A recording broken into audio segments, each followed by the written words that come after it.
not just have these contracts between human to human about land, but how do we have a contract with the land itself?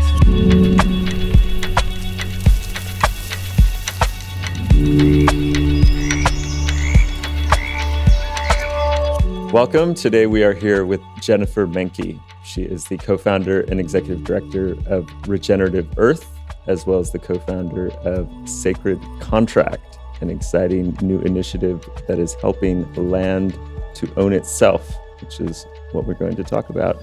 Thank you, Jennifer, for joining me on the show. Well, thank you so much for the invitation. And it's a real pleasure to be here. So help me understand, what is Sacred Contract and what is some of the work you've been doing? Yeah, so Sacred Contract, it's a partnership between three different organizations, between the Center for Democratic and Environmental Rights, the Center for Ethical Land Transition, and then Regenerative Earth. And we are basically, we've created a legal pathway for land to be sovereign and in essence own itself with majority indigenous guardianship or also intercultural guardianship.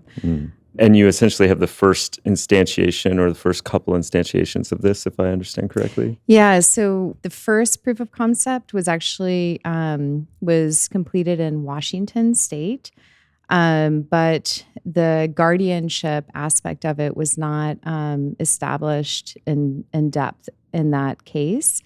And so in Colorado, in the San Luis Valley, there's a mountain that in June now has is legally sovereign and basically owns its own title. So what that looks like, from a legal standpoint, is that there's an entity that was created where the different aspects of the ecosystem, like the water, the air, the forests, they all serve as associators or almost like a board, and then they basically, the entity receives the title of the land. And then there are human guardians that basically represent the land, but they are legally bound to do what's in the best interest of the land. So they are intercultural. Then the case with the mountain in the San Luis Valley, it's majority indigenous guardianship. So we have 3 indigenous guardians that have ancestral relations to that land. And then 2 locals who were raised at the base of the mountain and have a deep connection to the land. And basically with the guardians, they just need to really have the capacity to deeply listen, to almost be like interpreters, for nature, for the land, and listen to its needs and take care of it. So, that's. I have so many questions about kind of more of those legal governance, financial mechanics, but maybe first to help listeners understand, this is nestled within a broader bioregional effort that you are, helping to co-steward. Is that right? Yes. It is part of a much larger effort. So the idea is to have a legal entity for an entire bioregion that basically the different aspects of that bioregion are, on the board of or the associators. And then what that does is it allows these fragmented lands to come back into wholeness, to all be aggregated into the same legal entity. So why San Luis Valley? What's your relationship with this place? Maybe help us understand a bit more about what's unique about this area. Yeah, so this area is it's a special place, both for myself and for, I would say, indigenous cultures as well. And for everyone that lives there, we'll say it's a very special place. I think that we were actually contacted by the title holder where where this mountain is legally sovereign. And part of that was through just a network of relationships. And I've actually lived down there several different times. And I've done a lot of just nature solos, down in that area and have a deep kind of heart connection, with the place. But part of why we are focusing on, that area is because there are several different opportunities to support lands in becoming sovereign. Nice. What's a nature solo? Yeah. So part of just, I think, my journey in understanding or coming back into a deep relationship with the earth, or an awareness of that relationship, was to do these long, like week-long, month-long, 2-month-long solitary retreats in nature. And one of my mentors, John Milton, has supported in that, along with some other, indigenous elders. And and it's just been a process for me to really let go of just the stressors that we find ourselves in day to day with work and, culture pressures, and just to let all that go and really step into being present in nature and watch how our minds work, but kind of bring our minds into the present moment and really feel through your senses the natural world around you, so that you can feel how interdependent and interconnected you are. And I think one of the beauties of it is it really points out how we can project onto our environment. We can really create a lot of stories in our minds. Our minds can take us out of the present moment of what's really happening. And then, when we cultivate that presence, it really activates a creative energy, a creative life force energy that I think really helps open up the heart. It helps propel us into our life purpose. I mean, I take long hikes, but 2 months by myself in nature, this is quite an experience and adventure. I'm curious, any other, what opens up after that initial few weeks? Are you finding it still reveals more and more to you? I think, after a week, you go to a deeper layer. It just keeps going, you keep going deeper and deeper. And you realize there's just so much more happening, in the present moment than we even realize, right? And that we can even understand through our own senses. And so for me, I never get bored, there's there's kind of this depth of really the desire to just really to feel, and to connect. And I think part of what happens is you start understanding the connectivity that you have with everything around you, not only in a very practical way with the food that you eat and the air you breathe, and just through your senses, you're connecting, you're in connection every moment. Nice. And so I understand you also were a part of a systems change fellowship that informed some of your work and your experience. Can you share a bit about that? It was an awareness-based systems change fellowship, with the Academy for Systems Change, and actually a lot of the founders, like Peter Senge and Darcy Winslow and Charles Holmes, Hal Hamilton, they also have done a lot of nature solo work, and that's how I ended up connecting with them and being brought into the first fellowship. A lot of that work is about really understanding how everything's connected. So how our social, our economic, our environmental systems are all connected, and there are cause and effect relationships between, with every action that we take. And the awareness-based part of it is that, with systems change, our belief systems are really at the core, at the root of what shapes how social and economic systems, are created, basically. And addressing those belief systems and those mental models and changing those so that we have systems that serve life is kind of what the awareness part is about, And it's also when you're a systems mapper, or you're doing systems work, understanding what our own biases are, how we're viewing the world and how that shapes how we're understanding how the systems are, really can help us to I think, before going in to analyze systems, we can work on kind of the inner work, to really become as clear as possible and neutral so that we can interpret and understand what those systems are that are at play in a given situation. Nice. So it sounds like you kind of peeled back a lot of layers. We're looking at kind of, all the way down to like your relationship with your senses and the natural environment, and then kind of thinking about things in a systems lens. And where did that, what do you do with that? Like, what's the career path for this type of work? Yeah. So I founded Regenerative Earth, out of that. And so the fellowship was 3 years, and we had to have a hands-on project. And so I was actually doing retreats in Costa Rica, and I was doing my own solos in the rainforest on there, and just had a really strong heart connection with the place, and felt, just a very strong desire to support it. And so basically and this is in the Osa Peninsula, there were a number of things that kind of came together to be able to do an in-depth systems analysis down there with the local communities and indigenous peoples.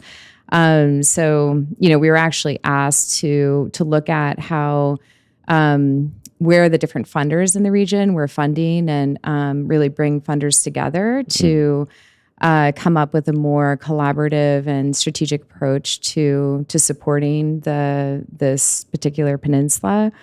And my team that I pulled from the academy, Joe Shui and Todd Causen, we really felt that we needed to hear from the people about what their vision is, both personally and for the peninsula, as well as the challenges and opportunities that they saw, and then being able to really capture what we're hearing, in a systems map, and validate that with the different stakeholder groups, until we had something that was really just validated and the people were able to use.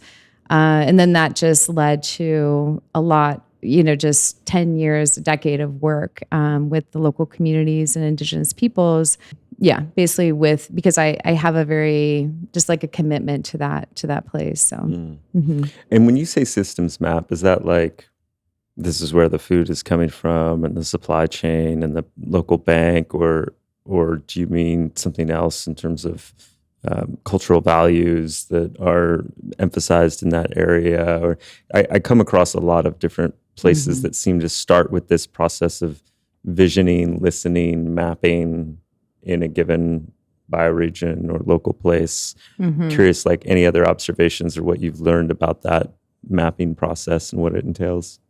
Yeah, so we do what's called causal loop mapping, which is different than stakeholder mapping. And it's basically showing the cause and effect relationships that are happening in a place. So it's highlighting, what are those cause and effect relationships that create a future vision that the people have, that's shared, and then what are the cause and effect relationships that are preventing that vision from happening. So to give an example, the vision that we're hearing just across the board is that everyone there wanted to have a healthy and a blue-green economy, regenerative economy, healthy communities, and a strong both indigenous and Costa Rican culture, and then also a healthy environment. And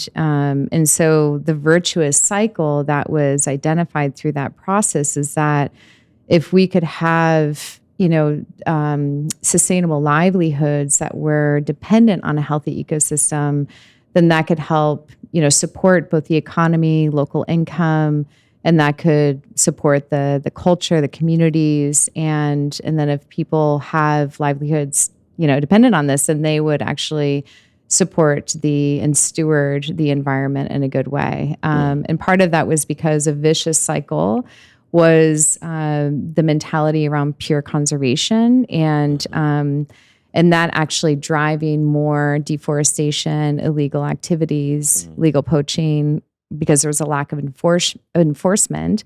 And so, that became a vicious cycle that drove poverty because there were a lack of job opportunities, And then that poverty drove the illegal activities, which also drove like more mentality around pure conservation. It became a vicious cycle. So the sustainable livelihoods piece was to address the poverty that was alongside conservation, in order to uplift and support the local communities and people, to then actually support the health of the ecosystem. So just to linger on that for a moment, because I think it's such an interesting common pattern, but, good intention, conserve this area, but then, essentially there's not the opportunity for people to live with the land and sustain their livelihoods necessarily from that area. And you have kind of this perverse incentive for illegal mining and logging and extraction. And then that just continues to make things worse. And people, no, we have to conserve this. And is that kind of the cycle you mean? Yeah, exactly. And Osa Peninsula, famous for its biodiversity, is that right? Can you say a bit more about the area? Yeah, it's National Geographic deemed it as one of the most biologically intense places on Earth. And then it also, Costa Rica has 5% of the world's biodiversity, and then in the Osa Peninsula, it has 2.5%. So it's about half of, Costa Rica's biodiversity. And 0.0004% of the Earth's landmass. So that's comparable to Rhode Island. And it's just, it's a really, you feel it when you go down there. You see, many different species of monkeys, and they're wild cats. I mean, I've been very close to pumas, and tapirs, and it's really a very special place. Cool. Most people would be scared, but I guess the puma would just kind of look at you and be like, "Oh, you've been out here for a few weeks." Yeah, he was actually very calm. So we had a moment. It was, Nice. Okay, so you have that work in OSA, and that's presumably informed this what many refer to as rights of nature. The work that's underpinning this paradigm around land owning itself, and obviously your colleagues with Sacred Contract, Thomas Lindsay and Cassandra and Center for Ethical Land Transition, like there's well-respected partners in this space. I mean, I've been following, Thomas's work for a long time. We've had Cassandra involved in some of Ma Earth's learning lab programming, and so like help me understand how you went from OSA to this and how it all connects. So ironically, we actually had a retreat where I met Cassandra in the OSA, and this was 5 years ago. And there are a number of people there that were looking at, it was actually a regenerative land trust. And one of the topics of conversation was about how do we not just have, these contracts between human to human about land, but how do we have a contract with the land itself, And so Cassandra, another woman named Zoe Wild, and myself really just sat with a lot of, with questions about, what does this look like to be in right relationship with the natural world, and to have these kind of commitments of good stewardship with land. And then, about 2 years later, we met up with Thomas Lindsay, and he was coming up with a legal framework around having land actually own its own title. And we just all, felt like that was the missing puzzle piece. And so we all came together and did a series of retreats, and really came out of that with Sacred Contract and wanting to support lands and owning themselves. So, so that's kind of, the culmination. And I think, my Regenerative Earth, part of that is really working with the local communities, with the indigenous people, with understanding the story of the land, with some of the implementation aspects of what that looks like, from, the guardianship standpoint, and how to really help set that up. Yeah, so it just seems like it's a very substantive response to this impulse we have of how do we get out of this land extraction paradigm to one of land care and stewardship and make that substantive. How do we make that real and practical in the current way that the system is legible? legally and financially and so forth. So the land gets the title, has kind of the board. The board is represented by these different ecosystem elements. And then how does it select who speaks for it? And how does that process end up working? Yeah, so that's one of the indigenous elders that we work with was like, well, the land's going to choose, and I feel like it's both a very intentional process of really of networking, of interviews, of really going through a process of understanding and feeling into who is going to be the best, voice for it. And it also comes from the guardians, like, the indigenous guardians that are currently voices for this mountain. They came in very strongly feeling that they were very called to step into this role. But I guess that as the transition of the title is moving from a private ownership into this sacred contract, there's this stewardship selection process, if you will, of the people. And then those individuals, guardians, voices are responsible for maintaining the succession. Yeah. So they have to actually agree to a succession protocol. So they need to train their successors. And there's also an additional aspect where they can't sell the land, and they can't transfer it. So the land will forever be sovereign. It will never go back into human ownership. And I'll just, talk a little bit too about, I think like the core reasoning for really stepping into this, is addressing, and this kind of goes back to the systems, but is addressing a vicious cycle that my team and I like really feel is driving a lot of the environmental, destruction that's happening today. And part of that is it goes back to the belief system of human ownership, right? And that is a belief system. It's something that, was created at some point in time in human history. It wasn't always there. Most indigenous peoples never believed that they were owners of land. They were in a relationship with land where they respected the rights of land. But we are now in a world where pretty much all over the world, there are ownership laws, and it protects the humans actually, so when we own land, we're able to extract from that land, we commodify it, we develop it, and we make money from it.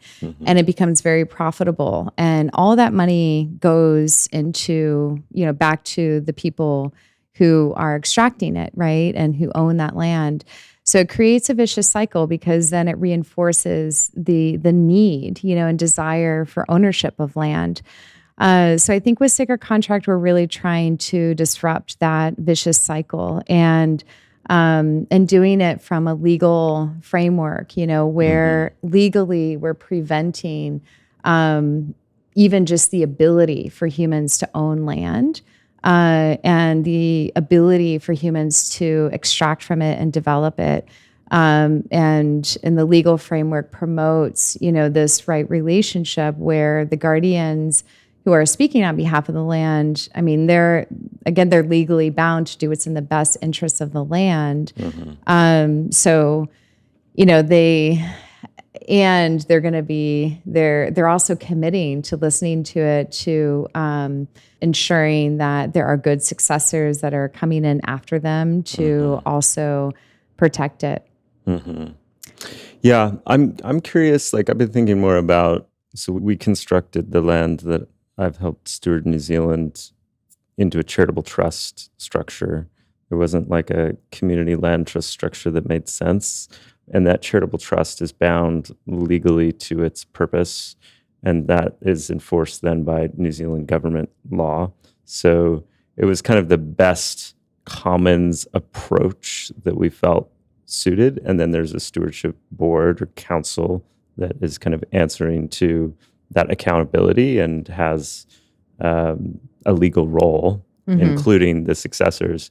But I think one shortcoming of the model that we see is there's not as much of a direct community accountability.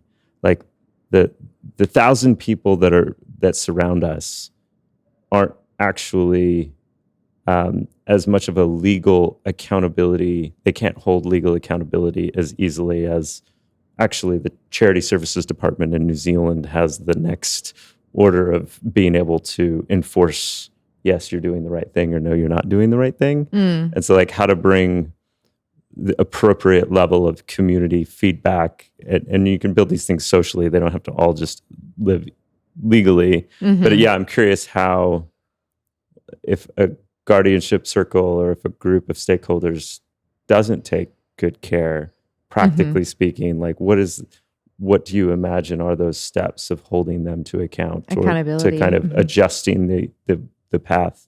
Yeah. So one other thing that I haven't mentioned yet is that we also put conservation easements with rights of nature language on the lands as well. So basically there's a land trust, typically, ideally a local land trust that can work and understands the rights of nature, that holds that conservation easement.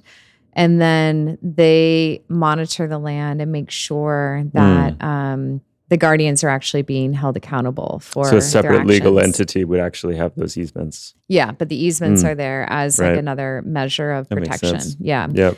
So that's one way. And then there is, especially with this mountain and the San Luis Valley, there's definitely community engagement, and in the community, they're all taking part in really supporting this mountain and being sovereign. So it's not, the guardianship isn't just limited to the legally bound guardians, but it also extends beyond to those who have relationships to that place and to that mountain. And the request is just, for them to, especially like if they're walking on it, to really be aware, that this place is not owned by anybody, by a human, and it, should be walked on with respect, and with its rights upheld, and not vandalized in any way, but just really, people really need to walk in it with, I guess, just that sacred view, of right relationship. Yeah, that's one of the stories of place that we find ourselves coming back to, is this, in this transition, reminding people that like, okay, this doesn't have private ownership, and that just like reframes how we engage, and hopefully that will continue to pervade and grow to every place. But for now, we have these different islands of coherence, if you will. Right. Yeah. And I think to me, this work is a movement, it's not, there are going to be many entities, and there are different groups that are really trying to explore how to do this. But it's a movement to change the way that we're in relationship with the land, and with nature. And, so it's looking at how do we encourage reciprocity, if we are gaining from the land's resources, how do we actually give back to it and support it for life? The indigenous elders that were here yesterday, and just what they were talking about, this is for life. This is for life on the planet. What we're doing is to support that life. And I feel like that's part of this work. It's how do we think about how are we supporting life, including humans, but just how are we supporting all life? Because we're all so interdependent, and we need to do that in order to really thrive. Yeah. Yeah. That, it reminds me also of a theme that we keep coming across of like, the rights of nature as a term is kind of interesting, but like, it's really about our responsibility, and our reciprocal relationship. It's not just about, this maybe more westernized concept of rights, but a bit more of also like, how are we living into that reciprocity and that relationship? Right. Yeah. There's so many amazing things that are happening right now. Okay, so when I read about the work you're aiming to do in San Luis Valley, one thing that I noticed was this concept of, so you have this single legal entity at the bioregional level, and then as you just mentioned, these rights of nature easements. I'm curious if you can explain more of like why that architecture and the single entity. Like when you say bioregion, how large of a region are we really referring to? Okay, so I guess I'll answer the last, question about the San Luis Valley. It's the largest high desert valley in North America. So it's a big area. It actually spans between Colorado and New Mexico, so two different states. And basically, yeah. So for each title of land, each land that has that title, there's a conservation easement that will need to go on to that land, and with the rights of nature language woven in, and that happens first. And then then the title would go into this bioregional legal entity that the land represents, that is represented by the land. Got it. And that legal entity is what has this Council of Guardians, or is that happening at the title level and the easement level? So the legal entity at a bioregional level would have the Council of Guardians, but the local lands, because the valley is so big, would also have guardians that live in proximity to those lands. So there's actually more of a networking effect that's happening. In order to ensure that the land's needs are being met, and by people that are actually living right there and have a relationship to it. Yeah. And I just want to acknowledge the work that I know others are doing as well around kind of helping to capacity build and train a generation of voices of nature and stewards. And I know Earth Law Center has done good work in this arena, and, recognizing that as we move to this paradigm, we will need to ensure the integrity and support for those who are acting in these really key stewardship roles. And this is a whole nother type of development, professional development, if you will, that will need to happen. Yeah. And also one other thing is that the guardians that are representing this mountain had to go through a training process. So, so we are providing that for the guardians. And the training is really catered to what skills the guardians need support with. So in this particular case, it was around understanding the legal aspects of this. And also just building cohesiveness amongst the guardians and governance, protocols, conflict resolution, tools and skills. And then the guardians are doing their own process with deep listening with the land. So, some of them are doing solos, some of them are doing, traditional vision quest. And so it's they have their own, process with it. So how has the reception been? I mean, it's just been a couple of months since it was announced that these 40 acres are now owning themselves. This area is owning itself. I'm curious, are you getting a lot of scratching heads or enthusiastic support or a full spectrum of responses? I think, in general, it's been really positive. I think people are really enthusiastic about it. I think that there is an excitement around it because it is something new. And I think when people hear about it, they're like, right, okay, this is, we have been in this model of ownership, right? And is that really correct? And so they do scratch their heads, but in a good way. It opens them up to realizing, that we have really subjected nature to do what's in our best interest. And realizing maybe it shouldn't be that way. Maybe it can be a different way, and how can we, create collectively a new framework, that benefits both, that really supports a thriving future for this planet. Yeah. And then we have had interest, from other title holders in different states in the U.S. We're doing feasibility studies in the U.K. We're doing feasibility studies in Costa Rica, which should all be done by the end of the year. Yeah, and the idea is not. Again, I'm not a proponent of pure conservation, but it's about, again, protecting the rights, of these lands. So to give water the ability to protect itself from unnecessary pollution, but expanding its capacity to do that than what our traditional conservation methods can do currently, right?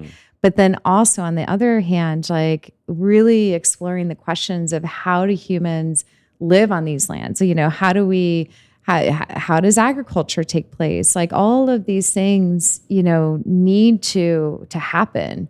And so part of this work is really looking at how can we even do agriculture, but do regenerative agriculture, have it be supporting the soils, regenerating the lands, and also feeding people, right? And so really finding those win-win places, but staying kind of understanding that ethical line, to not go into the exploitation aspect, right? To really stay in this place of how do we support life. And so much of our inquiry on this series is around the finance components of this, and like what does regenerative finance really look like in practice? And we've been talking a lot about the legal and the governance. But yeah, if we could kind of open that discussion a bit more, like how this sounds really expensive. You're talking about moving land titles, and must be a lot of lawyers involved, and yeah, there's all these new things to fund and support.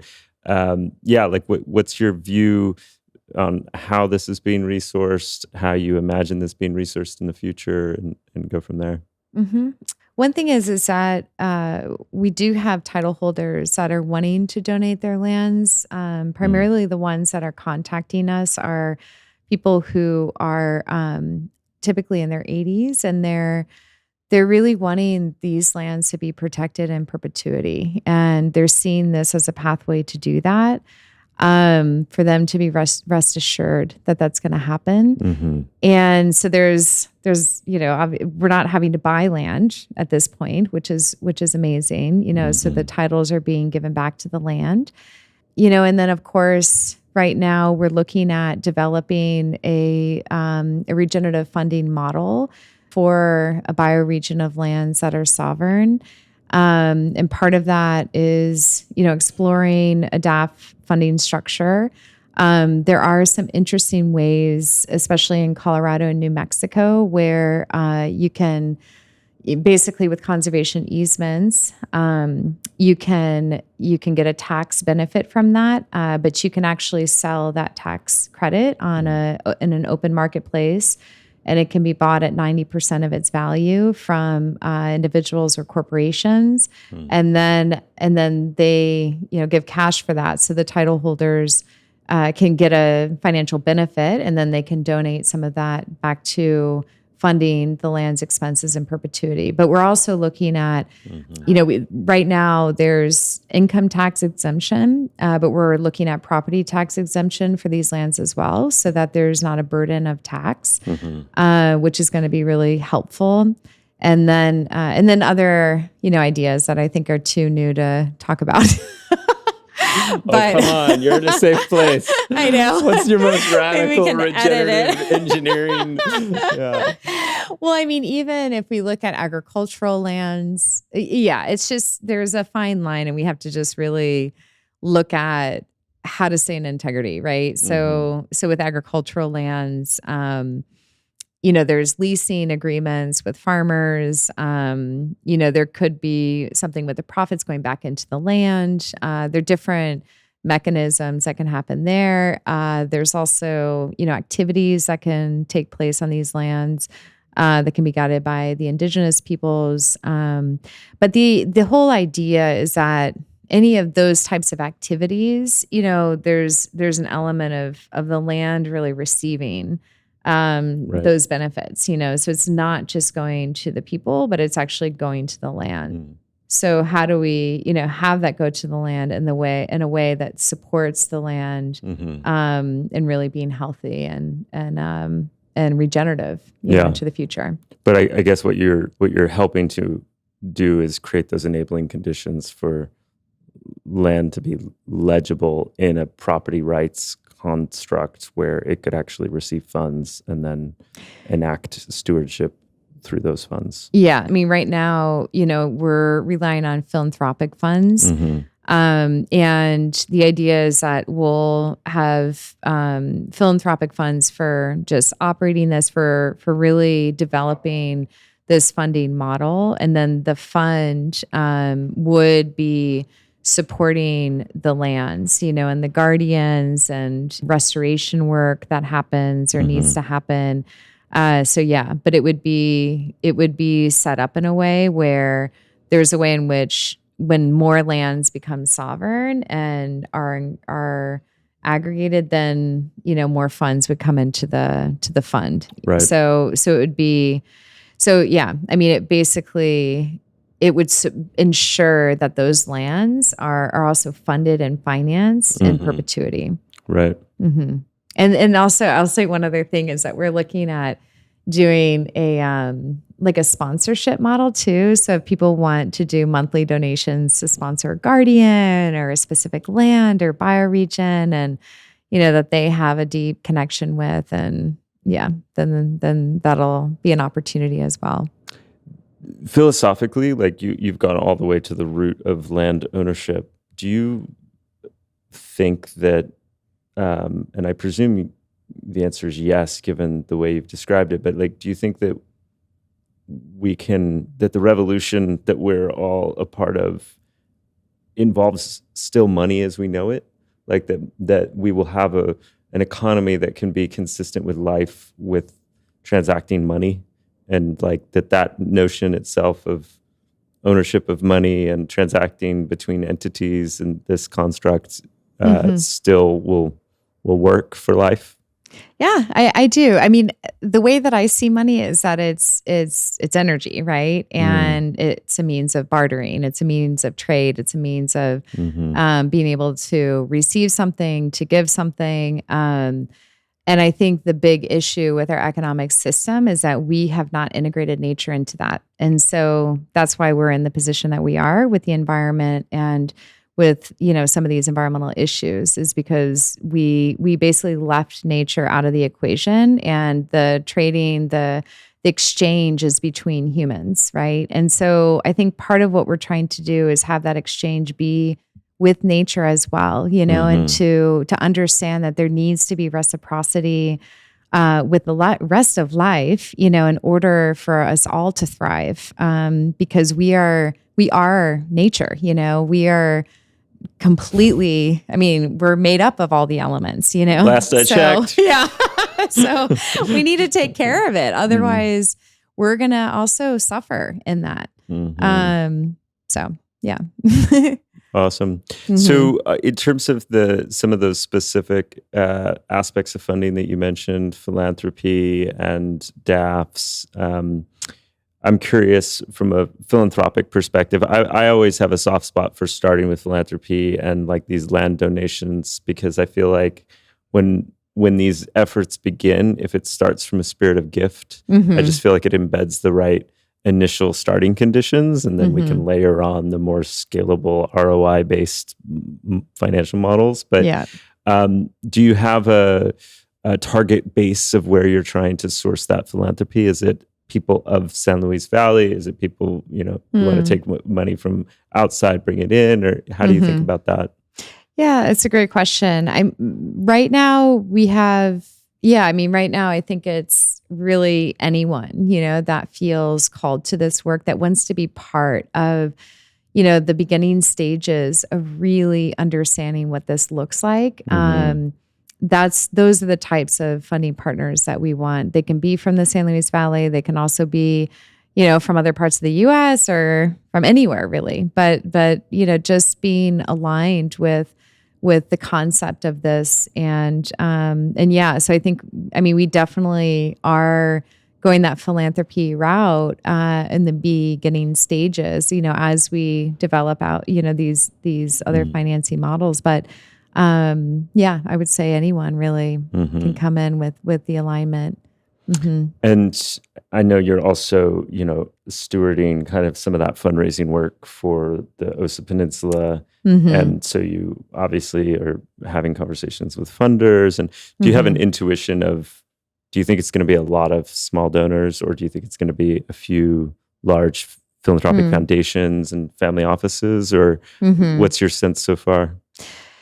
Yeah, I mean, so for the San Luis Valley work, for 2026, we're raising 200,000 for next year, and so I think the ideal is that we've been operating with about 3 to 4 different funders, so that's a pretty good number for us. I mean, it could be one, it could be, I would say, getting into over 6 is getting to be a lot, but yeah, I would say, roughly 4 or less would be ideal, or even 5 or less.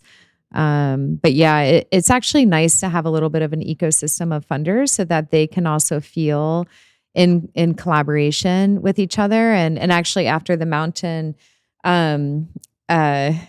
gained its legal sovereignty, we had a celebration with our funders in Colorado. And so it was a really nice way for our whole team, including the funders, to all come together and be able to really recognize and celebrate this, really important moment in time, because it was the first time in U.S. history that a mountain has become legally sovereign. So it's a big accomplishment, I would say, and it took a lot of hands, a lot of people to make that happen. So yeah, well, congratulations on that. Yeah, it's quite a milestone for maybe an executive director, ED, who has 0 funders, might be earlier on the journey. What have you learned about that fundraising process and developing those relationships with donors? And like any advice or words of wisdom from your experience?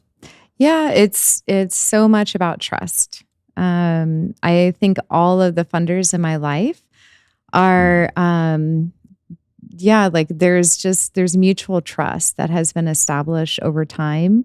I think there's a lot of alignment and kind of a vision of where we want to go, in our lives and on this planet. And so that's a huge part of what brings us together.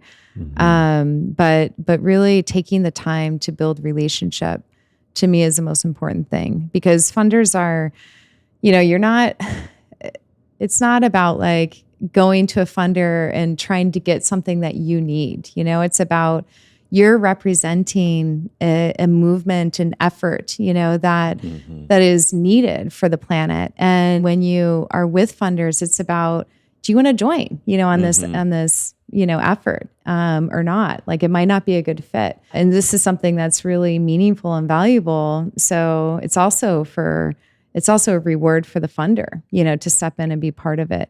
So really having that position as well, I think, is really important, so that there's more of a partnership that happens. You're each fulfilling a different aspect of the effort, right? So as an entrepreneur and a leader, you're really you're the feet on the ground. You're really holding a vision. You're implementing. And a funder is able to bring the financial resources, but you're both doing work. It's both helping to make something happen. Yeah, very well said. And I find sometimes people struggle to maybe say it as just clearly as you just said it, like, we're raising $200,000 for 2026 budget. Like what's helped you learn how to just be really clear and maybe not afraid to ask, or like there's so much emotion and kind of it gets tense, and but you've been at this for some time, so I'm curious, anything else you might, especially for someone who's in that fundraising type of position right now. Yeah, I think it's just really, for me, and this goes back to my relationship with the earth, and it's going back to, why am I doing this?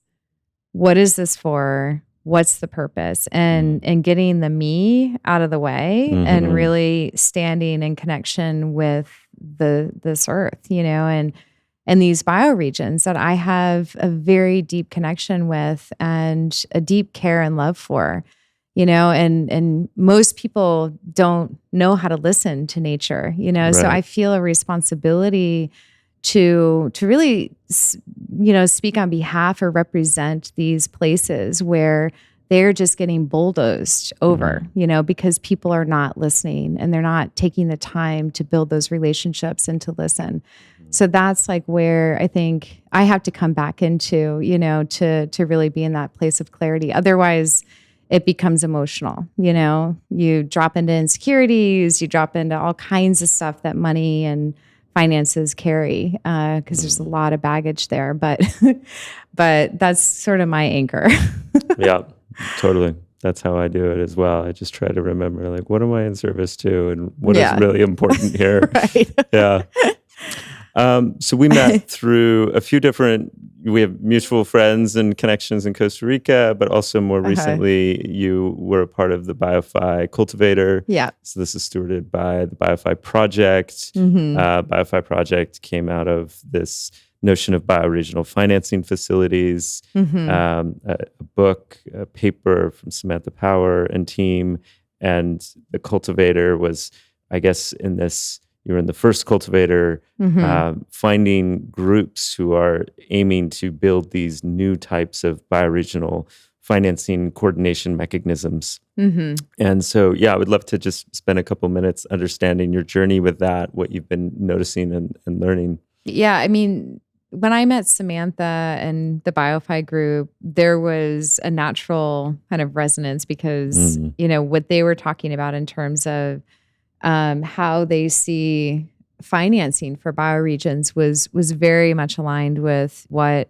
some stuff we have already been doing in the Osa Peninsula and Costa Rica, and then also hoping to do, in the future. So, so I think, one of the really beautiful things about the Cultivator was being able to be in a cohort with other bioregions and people who are exploring these different financing mechanisms, these different ways to support local and indigenous governance of finances and and supporting these bioregions.